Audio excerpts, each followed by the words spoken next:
प्यारे देशवासियों, नमस्कार। आज जैसे कि आप सबको पता है, द्रौपदी मुर्मू जी महामहिम बन गई हैं। महामहिम की आज उन्होंने शपथ ले ली है। महामहिम द्रौपदी मुर्मू जी 15वीं राष्ट्रपति के तौर पर आज शपथ ली है। शपथ ग्रहण सुबह 10:15 बजे हुआ था और भारत के जो मुख्य न्यायाधीश महोदय हैं, माननीय सर्वोच्च न्यायालय के मुख्य न्यायाधीश महोदय NV रमन्ना साहब ने उनको शपथ दिलाई है।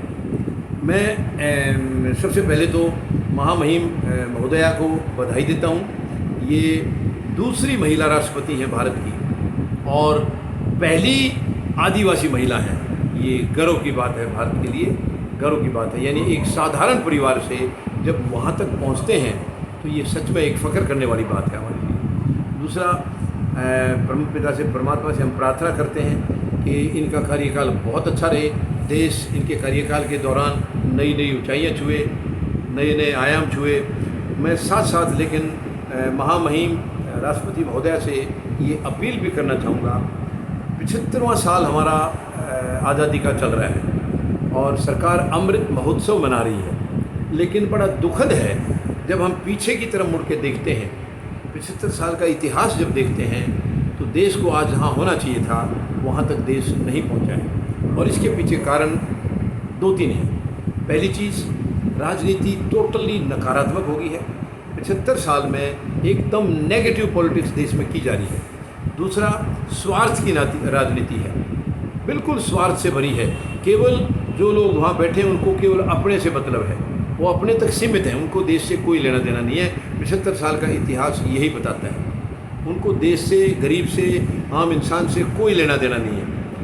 एक और सबसे बड़ी चिंता की बात कि वहाँ पर क्यों हमेशा बहुत अमीर या जो गुंडागर्दी बदमाशी में है ज़्यादातर वही लोग क्यों जा रहे हैं, साधारण इंसान वहाँ पर चुन के क्यों नहीं जा रहे हैं, ये भी एक चिंता की बात है। तो ये भी मैं राष्ट्रपति महोदया से, महामहिम महोदया से मैं निवेदन करूँगा, आप अपने कार्यकाल में अगर ये करेंगी कि ये भ्रष्टाचार हमारा अगर जड़ से ख़त्म नहीं हो सकता तो काफ़ी हद तक इसको ख़त्म किया जा सकता है। अगर आप सरकारों को निर्देश करें, उनको आदेश दें कि उन्हें भ्रष्टाचार को ख़त्म करना है और कोई जल्दबाजी में जो कानून बनाते हैं, आज एक ट्रेंड चल गया है सरकार मतलब क्योंकि उनको अहंकार है, अपनी मेजॉरिटी का, बहुमत का अहंकार है, जिससे कि वो बिना चर्चा के जो है ना वो विधेयक को पारित कर देते हैं और वो कानून बन जाता है। तो मैं महामहिम महोदया से निवेदन करूंगा, ऐसा कोई जल्दबाजी में लाया हुआ विधेयक कृपया उसको आप मंजूर ना करें, उसको कानून का दर्जा ना दें, उसको आप प्लीज़ वो लौटाएं और ये कहें कि इसके ऊपर प्रॉपर चर्चा कीजिए। चर्चा करके देश को पता होना चाहिए उसके मेरिट्स और डीमेरिट्स, तब उसको कानून बनाएं। तो मैं इस किस्म की कई चीज़, सबसे पहले महामहिम महोदया को शुभकामनाएँ देता हूँ और उनका ये आने वाला जो 5 साल का समय है बहुत अच्छी तरह से बीते, बहुत सुंदर तरीके से बीते और भारत एक नई दिशा में मतलब बढ़े इनके राष्ट्रपति के दौरान, कार्यकाल के दौरान। और ये भी मैं आप साथ साथ बताना चाहता हूँ, हमारी महामहिम महोदया ने अपने जीवन में बहुत सारे कष्ट झेले हैं।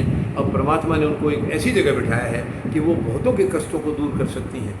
तो मैं निवेदन करूँगा महामहिम महोदया से कि आप बिल्कुल जो संघर्ष आपने अपने जीवन में, पर्सनल जीवन में किया है, आम इंसान के लिए आप उसी किस्म के संघर्ष को ऐसा कामयाब करें कि उसको ये महसूस हो यस, अब देश का जो वातावरण है, जो देश का एक जो रवैया हमारा चला हुआ है, एनवायरनमेंट, पॉलिटिकल एनवायरनमेंट, उसमें बहुत बड़ी चेंज आई है, बहुत बड़ी बदली आई है। ये मैं निवेदन महामहिम महोदया से करूँगा। तो मैं, क्योंकि वो महिला हैं और पार्षद से लेकर राष्ट्रपति के पद तक पहुंची हैं, ये सच में ये पहली राष्ट्रपति हैं हमारी जो कि छोटे से सबसे लोएस्ट पद से लेकर के सबसे टॉप पद पर गई। ये बहुत बड़ी बात है, ये बहुत बड़ी बात है। तो मैं फिर से एक बार बहुत बहुत बधाई देता हूँ राष्ट्रपति महोदया को, महामहिम महोदया को, और आशा करता हूँ कि इनका ये समय 5 साल का बहुत ही तरक्की करेगा। इनके समय में देश बहुत तरक्की करेगा और इनको जो कष्ट हुए हैं, जो ज़िंदगी में झेले हैं, वो बाकियों के कष्टों का ऐसे तरीके से समाधान करेंगी कि लोगों को एक नई दिशा मिलेगी, लोगों को रिलीफ मिलेगा। और बाकी जो सरकारों के लिए मैंने निवेदन किया है, क्योंकि सरकार अपने आप में एक राजनीतिक दुकानें चला रही है, वो किसी भी विधेयक को अपने हित के लिए लाते हैं, वो देश के लिए हित के लिए नहीं ला रहे हैं। तो मैं एक बार फिर से निवेदन करता हूँ कि महामहिम महोदया देश की भावनाओं की कदर करते हुए, देश की भावनाओं की परवाह करते हुए और ख़ास करके युवाओं और महिलाओं की चिंता करते हुए आप अपने कार्यकाल में देश को एक नई ऊंचाइयों तक लेकर जाएं। ये परमात्मा से भी प्रार्थना मेरी एक बार फिर से कि आपको किसी बाधाएं आपके सामने ना आने दें, सारी बाधाएं आपकी क्लियर होती जाएं और बहुत ऊंचाइयों तक आप देश को लेकर जाएं। विदेशों में देश का नाम और ऊंचा करें, अब तक जहाँ है उससे और ऊंचा करें। यही मेरी परमपिता परमात्मा से भी प्रार्थना है। महामहिम महोदया को all the best, God bless you, good luck, धन्यवाद। जय जवान,